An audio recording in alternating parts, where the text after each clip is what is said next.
Сәлем достар, сіздерге қытырлақ, өте дәмді осындай қатпарлы болып пісетін қаттама нанның оңай жасалу жолын көрсететін боламын. Видеоның соңына дейін қараңыздар. 2 жұмыртқаға су, тұз, ас содасын салып араластырып, қамыр илейтін боламыз. Иленген қамырымызды 20 минутқа тұндырып қоямыз. Тынған қамырды бөлекшелерге бөліп, оқтаудың көмегімен жайып аламыз. Оның арасына сары май немесе сұйық май жағып аламыз. Арасы қатпарлы болып пісу үшін крахмалдарыңыз болса, крахмал сепкендеріңіз дұрыс. Видеода көрсетілгенде етіп орап, дайын болған қамырымызды тағы оқтаудың көмегімен жұп-жұқа етіп, екі жағын жайып аламыз.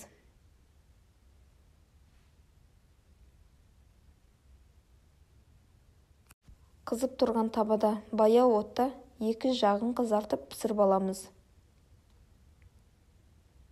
Осындай өте дәмді, қытырлақ, аралары қатпарлы болып пісетін қаттама нанымыз дайын. Сіздер де жасап көріңіздер. Видеома лайк басуды ұмытпаңыздар.